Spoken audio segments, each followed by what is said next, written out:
안녕하세요. 반갑습니다. 주갈성의 성경 가이드 시간입니다. 오늘은 열왕기하 네 번째 시간입니다. 여러분 지금 10월 24일 거의 이제 10월이 다 끝나가고 있는데 제가 올 초에 이 성경 가이드를 시작하면서 올해 안에 성경을 다 볼 수 있을까에 대한 사실은 생각을 가지고 왔는데 지금 구약도 다 못 끝날 것 같아요.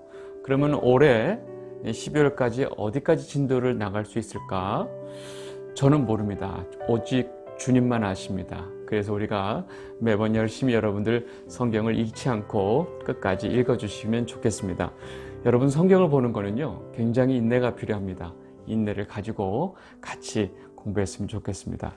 우리 지난 시간의 내용을 잠깐 정리해 보면 여러분들 그 예후를 하나님께서 갑자기 이제 그 엘리사 그 생도가 가서 기름 붓고 이 예후가 아합의 모든 집안들을 다 처단하는 장면을 보셨죠.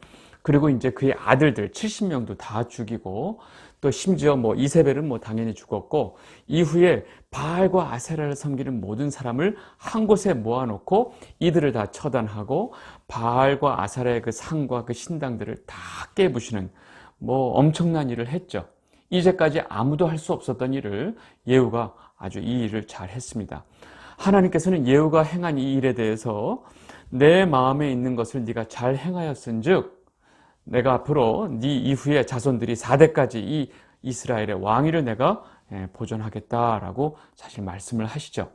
열왕기하 10장 30절 여호와께서 예후에게 이르시되 내가 나보기에 정직한 일을 행하되 잘 행하여 내 마음에 있는 대로 아합 집에 다 행하였은즉 내 자손이 이스라엘 왕위를 이어 4대를 지내리라 하시니라. 여러분 예후는 정말 하나님 마음에 있는 것을 다 행했어요. 그래서 이 북이스라엘의 그 심각했던 바알과 아세라의 모든 잔재들을 다 해결을 했습니다. 그런데 예후가 한계가 있었어요. 이 여전히 북이스라엘 첫 시작에 그 여로보암이 만들었던 그 금송아지 여로보암의 죄에서 사실은 떠나지 못했다고 성경이 말을 하고 있습니다. 열왕기하 10장 28절 29절입니다. 예후가 이와 같이 이스라엘 중에서 바알을 멸하였으나 이스라엘에게 범죄하게 한 느밧의 아들 여로보암의 죄 곧 베델과 단에 있는 금송아지를 섬기는 죄에서는 떠나지 아니하였더라. 여러분 지금 이 상황을 가지고 제가 한번 또 설교도 했고 이 부분을 가지고 여러 가지로 저도 다각도로 생각을 좀 해봤어요. 그 엄청난 종교 개혁을 일으키면서 왜 이 금송아지를 해결하지 못했을까? 어려서부터 봐왔던 금송아지가 너무 익숙해서 마치 그냥 금송아지 섬기는 것이 너무 당연시 여겨졌기 때문에 일단 거부감이 없었을 거고요. 이것이 정말로 하나님 앞에 죄가 되는지도 몰랐을 것 같아요. 이건 제 추측입니다. 그리고 또 율법을 안다고 하지만 정확하게 몰랐기 때문에 정말로 자기들이 이 금송아지를 섬기는 일이 얼마나 하나님 앞에 큰 죄가 되었는지 아마 잘 몰랐던 것 같아요. 여러 가지로 우리가 추측할 수 있지만 성경은 이 문제에 대해서 예후가 이 죄를 지은 것에 대해서 다음과 같이 설명합니다. 열왕기하 10장 31절 그러나 예후가 전심으로 이스라엘 하나님 여호와의 율법을 지켜 행하지 아니하며 여로보암이 이스라엘에게 범죄하게 한 그 죄에서 떠나지 아니하였더라. 여러분 지금 여로보암의 그 죄를 떠나지 못한 그 예후의 죄를 그 앞에 뭐라고 설명을 하냐면 예후는 전심을 다해서 하나님 여호와의 율법을 지키지 아니했다라고 그래요.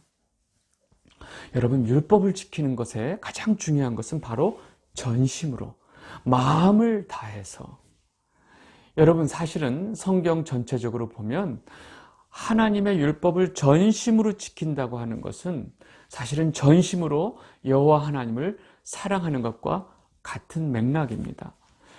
이 전체적인 내용을 볼 때 예후는요 하나님께 기름 부음을 받고 자기가 왕이 됐지만 전심으로 하나님을 사랑하지 않았던 것이 바로 이 죄와 연결됐다라고 지금 성경이 말을 하고 있습니다. 여러분 우리는 여기서요 모세가 이스라엘 백성들에게 그 주었던 굉장히 중요한 명령을 우리도 다시 기억을 해야 됩니다. 신명기 6장 4절에서 5절 말씀 이스라엘아 들으라 우리 하나님 여호와는 오직 유일한 여호와이시니 너는 마음을 다하고 뜻을 다하고 힘을 다하여 내 하나님 여호와를 사랑하라. 여러분 너무나 잘 아시는 이 쉐마 이스라엘 말씀, 모세는 이 이야기를 너희들은 잘 때든지 누웠을 때든지 걸을 때든지 항상 이 말씀을 기억하고 네 이마에 붙이고 네 손목에 붙이고 문패에 붙이고 이것을 자녀에게 항상 기억해서 가르쳐라. 너무 중요하다는 거죠. 여러분, 이 하나님을 우리가 마음을 다하고 뜻을 다하고 힘을 다해서 하나님을 사랑하는 것 이상 중요한 게 없다는 거예요. 여러분, 지금 모세가 신명기에서 이 말씀을 이스라엘 백성들에게 왜 했는지, 이 말씀이 왜 중요한지를 우리가 다 분명히 이 예후 사건을 통해서 알아야 됩니다. 여러분, 이 주갈성을 시청하시는 여러분 모두가 정말로 마음을 다해서 전심으로 여호와 하나님을 사랑하시기를 바랍니다. 네. 우리 지난 시간에 예후의 이런 얘기를 봤고요. 오늘 다룰 내용은요, 지금 앵글이 북이스라엘을 지금 향하고 있는데, 오늘은 그 앵글을 남유다로 향해서 예후가 이렇게 북이스라엘에서 엄청나게 종교적인 정치적인 개혁을 일으키고 있는 동안에 남유다에서는 어떤 일이 벌어지고 있을까? 지금 이 이야기를 좀 살펴보도록 하겠습니다. 여러분, 다시 우리가 기억을 되돌려서 예후 장군이 이스라엘로 마차를 미친 듯이 몰고 가서 그 요람 왕, 그 북이스라엘에 그 병치려 하고 있었던 요람 왕을 죽여버리죠. 그리고 당시 그 옆에 와 있던 남유다 왕 아하시아 왕도 쫓아가서 죽여버려요. 제가 이 둘의 관계를 설명을 했는데, 이 아하시아 왕의 어머니는 아달랴예요. 아달랴는 이세벨의 딸이에요. 근데 이 요람 왕이 이세벨의 아들이잖아요. 그러니까 자기 엄마랑 형제지간인 이 요람 왕을 이 아하시아 왕이 문병한 거죠. 둘의 관계는 삼촌이죠, 삼촌. 근데 갑자기 느닷없이 예후가 와서 이 아하시아 왕을 죽여버렸어요. 자기 삼촌 북이스라엘 왕 요람 왕의 문병 왔던 유다 왕 아하시아도 죽었습니다. 이 남유다로서는 갑자기 왕이 죽은 비상사태가 생겨난 거예요. 그러면 이 왕이 죽은 이 비상사태에 남유다가 이 일을 어떻게 대처했냐? 가관입니다. 남유다에 갑자기 왕이 죽은 사건이 발생이 되고 그 소식이 전해지자마자 이 아하시아 왕의 어머니가 누구라고 했죠? 아달랴. 이 아달랴가 자기 아들 죽은 것을 보고 그 아들의 아들들, 자기한테 누구예요? 손주들, 아직 어려서 애기고 아직 어려요. 근데 이들이 지금 다음 왕이 돼야 되잖아요. 그러니까 아달랴가 이 아시아의 아들들과 그 왕자가 될 수 있는 자들을 다 죽여버립니다. 그 어린애들을. 상상할 수 없는 일을 이 아달랴가 벌리고 있는 거죠. 열왕기하 11장 1절, 아하시아의 어머니 아달랴가 그의 아들이 죽은 것을 보고 일어나 왕의 자손을 모두 멸절하였으나. 여러분, 이 아달랴가 어떻게 해서 이런 행동을 했을까요? 왜 이런 행동을 했을까요? 물론 본인이 왕권을 갖고 자신이 이 정권을 갖고 자신이 여왕이 되기 위해서 이런 일을 했죠. 여러분, 우리가 기억해야 될 건 뭐냐면 이 아달랴가 누구의 딸이에요? 그 악녀 이세벨의 딸이라는 거예요. 이세벨이 무색하죠. 이 아달랴가 벌써 이런 행동을 합니다. 이렇게 갑자기 왕궁 안에 그 멀쩡했던 그 왕의 어머니 아달랴가 칼을 들어서 왕의 아들들을 죽이는 이 피비린내가 나니까 이 갑자기 궁정 안에 생긴 이 칼의 피바람을 피해서 갑자기 이 상황이 급박하게 돌아갈 때 그 죽은 아하시아 왕의 누이라고 그러는데, 이 여호세바라고 하는 누이가 있어요. 이 누이가 이 아달랴의 딸인지 다른 딸인지는 정확하게 성경이 얘기하고 있지 않은데, 이 하여간 이 여호세바가 죽어가는 왕자들 중에 아주 갓난아기 한 명을 몰래 그 유모와 함께 그 칼부림 속에서 숨겨가지고 침대 밑에 몰래 숨겨요. 여기는 없다 그러고 해가지고, 그러고 나서 그 아기가 살아난 다음에 유모하고 아주 급하게 이 아기와 그 유모를 성전으로 몰래 피신을 시킵니다. 여러분, 이 아기의 이름이 바로 요아스예요. 요아스. 열왕기하 11장 2절에서 3절 말씀입니다. 요람 왕의 딸 아하시아의 누이 여호세바가 아시아의 아들 요아스를 왕자들이 죽임을 당하는 중에서 빼내어 그와 그의 유모를 침실에 숨겨 아달랴를 피하여 죽임을 당하지 아니하게 한지라. 요아스가 그와 함께 여호와의 성전에 6년을 숨어있는 동안에 아달랴가 나라를 다스렸더라. 여러분, 이 남유다에 전혀 상상할 수 없는 일이 벌어진 거예요. 근데 놀랍게도 이 아시아의 누이 여호세바가 아주 긴밀하게 움직여서 이 요아스를, 그 갓난아기인 이 요아스를 살려냈어요. 사실 이 여호세바, 이 아시아의 누나 여호세바의 이 바로 남편이 누구냐면 제사장 여호야다라고 하는 제사장이 있습니다. 이 제사장 여호야다가 이 모든 일의 뒤에 중심에 있어요. 그래서 여호야다와 사실 여호세바 그 아내와 같이 이 요아스 아기를 몰래 성전으로 빼돌려서, 행여나 이 소식이 누구한테 알려주고 말이 나가면 이 요아스의 생명은 뭐 보존할 방법이 없죠. 그러니까 아무도 모르게, 행여나 이 성전 주변에 어느 누구도 모르게 몰래 숨겨서 이 유모랑 같이 이 아이를 키우는 거예요. 여러분, 행여나 아기가 울음소리가 나면 어떻게 했을까요? 여러 가지로 쉽지 않은 상황이었어요. 그래서 이 제사장 여호야다는 이 사실을 숨기기 위해서 최선을 다했고, 이 왕자죠. 왕자인 아기 이 요시아가 그 7살이 될 때까지 아주 조용히, 아주 조심조심해서 이 유모와 같이 몰래 성전에서 이 요시아를 키웁니다. 6년 동안, 그동안 이 남유다는 누가 다스리느냐? 바로 이 악녀 아달랴가 이 남유다를 다스려요. 여러분, 이 남유다가 어떻게 됐을까요? 여전히 또 바알과 아세라를 다 깔고 앉았겠죠. 지금 북이스라엘은 예후가 바알과 아세라를 다 죽여버렸어요. 섬기는 자들 다 죽여버렸는데 정작 이 남유다는 지금 아달랴가 다시 바알과 아세라를 퍼뜨리고 앉았던 거죠. 6년 동안. 그리고 마침내 7살, 이 아기가 7살이 되는 그 해에 이 제사장 여호야다가 이 7살을 기다렸던 것 같아요. 왜? 7살이 돼야 비로소 왕으로 등극할 수 있는 어떤 기준이 있었던 건지 이건 잘 모르겠지만 7살이 되도록 기다렸다가 7살이 되는 해에 6년이 지난 후에 이 제사장 여호야다가 비로소 이 요시아를 왕으로 세우는 이 비밀 작전을 준비합니다. 그래서 이 비밀리에 그 궁중 경호원들의 이 대빵 백부장들과 또 호위병들의 백부장들을 몰래 집합을 시켜요. 그리고 너희들 알지? 지금 이 나라에 왕은 다윗의 왕위가 지금 내려오고 있어. 근데 지금 말도 안 되게 저 북이스라엘에서 시집온 아달랴, 저 여자는 시돈 사람 이세벨의 딸인 거 우리가 알잖아. 저 여자가 지금 이 나라의 왕이 될 수 있어? 아닙니다. 너희들 지난번에 그 와중에 내가 몰래 이 우리나라의 왕, 아시아의 왕 아들 요시아를 내가 몰래 성전에서 키웠다 하고 그 7살 된 요시아 왕을 보여주는 거예요. 그러니까 이 백부장들과 그 호위병들이 깜짝 놀래요.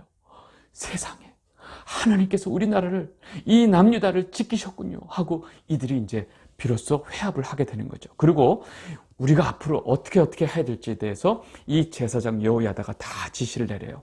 우리는 이 요시아를 왕으로 세워야 된다. 그리고 저 아달랴를 우리가 폐위시켜야 돼. 알겠지? 그래서 아주 비밀 작전을 준비를 합니다. 열왕기하 11장 4절, 7째 해에 여호야다가 사람을 보내 가리 사람의 백부장들과 호위병의 백부장을 불러 모으고 여호와의 성전으로 들어가서 그들과 언약을 맺고 그들에게 여호와의 성전에서 맹세하게 한 후에 왕자를 그들에게 보이고, 이 백부장들과 이 호위병의 백부장들이 이 왕자를 보는 순간 얼마나 놀랐겠어요. 하나님께서 우리나라를 버리신 줄 알았는데 이 나라의 다윗의 왕조의 핏줄이 이렇게 살아계시군요. 그래서 이제 이 이후에 제사장 여호야다는 각 그 호위병 부대를 3등분해서 이 왕을 호위하는 무리를 만들게 하고 또 저쪽을 지키게 하고 또 이쪽을 지키게 해서 왕을 옹이하는 그 순간에 행여 무슨 일이 생기지 않도록 막 아주 완전히 준비를 한 다음에 요시아 왕에게 그 율법대로 기름을 붓고 왕으로 세웁니다. 열왕기하 11장 11절 12절, 호위병이 각각 손에 무기를 잡고 왕을 호위하되 성전 오른쪽에서부터 왼쪽까지 제단과 성전 곁에 서고 여호야다가 왕자를 인도하여 내어 왕관을 씌우며 율법책을 주고 기름을 부어 왕으로 삼음에 무리가 박수하며 왕의 만세를 부르니라. 갑자기 성전에서 왕 만세의 소리가 퍼져나가니까 아달랴가 이 소식을 들었죠. 미친 듯이 정신없이 나와가지고 행여나 이 아달랴를 따르는 자들, 그 호위병들과 전쟁이 날 줄도 모르는데 아달랴가 그의 무리들과 함께 막 정신없이 이 왕이 등극한 장소까지 오죠. 성전까지 와요. 오는데 이미 왕으로 올라서 있는 상황이고 모든 백성은 이 요시야 왕을 왕 만세하고 있는 와중이에요. 아달랴가 딱 나타나니까 그 제사장 여호야다가 그래요. 저 여인을 성전 밖으로 내몰고 그녀와 그를 따르는 모든 자들을 죽이라 이렇게 명령을 합니다. 열왕기하 11장 14절. 봄에 왕이 규례대로 단위에 섰고 장관들과 나팔수가 왕의 곁에 모셔 섰으며 온 백성이 즐거워하며 나팔을 부는지라. 아달랴가 옷을 찢으며 외치되 반역이로다 반역이로다 하매. 반역은 누가 했는지 모르겠어요. 이게 말도 안 되는 짓거리를 한 아달랴가 지금 제대로 왕이 원래 돼야 될 이제 이 요시야가 딱 왕이 되니까 와, 반역이다 반역이다 그래요. 여러분 이 상황에서 이제 여호야다가 명령을 하는 겁니다. 저 여자와 그를 따르는 모든 자를 성전 밖으로 내몰아서 죽여라 그러죠. 열왕기하 11장 15절에서 16절에서 이 내용이 나옵니다. 제사장 여호야다가 군대를 거느린 백부장들에게 명령하이르되 그를 대열 밖으로 몰아내라. 그를 따르는 자는 모두 칼로 죽이라 하니 제사장이 이 말은 여호와의 성전에서는 그를 죽이지 말라 함이라. 이에 그의 길을 열어주매 그가 왕궁의 말이 다니는 길로 가다가 거기서 죽임을 당하였더라.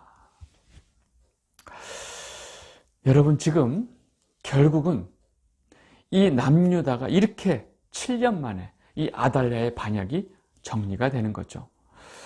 이렇게 남유다는 이렇게 다시 개혁이 일어나고 나서 이 여호야다가 굉장히 중요한 일을 합니다. 제사장 여호야다가 이 왕과 백성과 하나님과의 그 언약을 세우게 해요. 여러분 이 장면은 우리가 지금 굉장히 주의 있게 봐야 돼요. 제사장 여호야다가 지금 이 남유다의 왕과 백성과 지금 이 남유다와 다시 말해서 하나님과 다시 언약을 맺게 하는 거예요. 여러분 이 이스라엘 백성들은요 원래 하나님과 언약을 맺고 있었어요. 오래전에 모세가 중재해서. 근데 그 언약이 깨지고 이스라엘 백성들은 하나님을 남몰라라 하고 가나안에 들어가자마자 또 악을 행하고 결국은 왕을 세워달라고 해서 왕을 세웠다가 다윗까지 돼서 하나님께서 왕을 이뤄주셨는데 결국은 이들이 또 북이스라엘과 남유다로 갈리면서 온통 하나님과 상관없는 그 바알과 아세라를 섬기고 있는 와중이에요. 이들이 하나님을 제대로 알고나 있었는지 모르겠어요. 결국은 이 남유다와 왕을 포함한 모든 백성들이 다시 하나님 앞에 언약을 세우고 너희들은 여호와 하나님의 백성이다라는 것을 제사장 여호야다가 다시 세우는 거죠. 열왕기하 11장 17절. 여호야다가 왕과 백성에게 여호와와 언약을 맺어 여호와의 백성이 되게 하고 왕과 백성 사이에도 언약을 세우게 하며. 여러분 지금 그동안 완전히 틀어졌던 여호와 하나님과 남유다 백성 사이의 모든 관계를 언약을 통해서 이 제사장 여호야다를 통해서 다시 재정립이 되는 상황입니다. 여러분 이 성도의 삶도 마찬가지예요. 우리는 하나님을 믿는다고 하면서 정작 하나님과 상관없는 하나님이 제일 싫어하는 엉뚱한 길로 갈 때가 너무 많이 있어요. 그런데 다시 하나님과 언약을 맺고 그동안의 삶을 다 이제 내어놓고 하나님과 다시 언약으로 이 언약을 맺고 나는 이제 하나님의 언약대로 살게 될 하나님의 백성입니다 하는 이 하나님과의 관계가 재정립되어야 할 때가 있습니다. 여러분은 지금 어떠세요? 지금 하나님과 재정립이 필요한 상태는 아닌가요? 혹시라도 여러분들의 지금 삶이 하나님과 너무나 멀리 떨어져 있다면 다시 한번 하나님과 이 관계를 재정립하는 시간을 가지시길 바랍니다. 이 하나님의 백성이 된 이 남유다 백성들이 자신들이 하나님의 언약대로 백성이 되니까 그 다음 첫 번째 한 행동들이 뭐냐면 자기 삶에 자기네들 이 삶 속에 들어와 있었던 바알과 아세라당을 이 백성들이 가서 다 부셔버립니다. 열왕기하 11장 18절 온 백성이 바알의 신당으로 가서 그 신당을 허물고 그 제단들과 우상들을 철저히 깨뜨리고 그 제단 앞에서 바알의 제사장 맏단을 죽이니라. 제사장이 관리들을 세워 여호와의 성전을 수직하게 하고. 여러분 지금 보세요. 하나님과 언약으로 다시 관계가 세워지니까 다시 하나님의 백성으로서 지금 세워지니까 그 다음 이들이 한 일은 바로 하나님 앞에 섬기던 그 우상들을 다 자신들의 손으로 다 깨부수는 거죠. 여러분 우리는 하나님과 관계를 바르게 하길 원해요. 하나님, 저는 다시 한번 하나님과의 관계를 올바르게 하기를 원합니다. 근데 제일 중요한 걸 안 해요. 뭐예요? 우리 삶에 우상을 그대로 놔둬요. 여러분, 이것처럼 하나님 앞에 더 큰 죄악이 없어요. 여러분, 우리 삶의 진정한 개혁은 다시 우리와 하나님과의 관계를 올바로 세우는 겁니다. 그리고 그 다음에 우리가 해야 될 게 뭐예요? 우리 삶에 아주 그냥 뿌리 깊게 있었던 모든 우상들을 다 박살을 내는 겁니다. 그리고 내 삶의 우선순위에 누구요? 하나님, 여호와 하나님을 내 삶의 우선순위에 세우는 것. 여러분 이것이 우리 삶의 진정한 개혁입니다. 이 영상을 보고 계신 주갈성 성도 여러분, 여러분들은 지금 이 순간 현재 하나님과 올바른 관계를 가지고 잘 살고 계실 거라고 저는 믿습니다. 그러나 혹시라도 하나님과의 관계 속에서 뭔가 틀어진 것이 있다면 다시 말씀을 통해서 다시 한번 이 관계를 정립하길 바라고요. 그 다음 중요한 거, 내가 하나님 앞에 어떤 죄를 짓고 있었나 하는 그 모든 죄악들을 다 하나님 앞에 내버리시기를 바랍니다. 여러분 이것이 우리의 삶을 다시 한번 하나님 앞에 세우는 중요한 방법입니다. 여러분 이 장면이 너무나 중요하기 때문에 오늘은 이 장면만 좀 설명을 하고 마치도록 하겠습니다. 오늘 여기까지 하도록 하겠습니다. 감사합니다.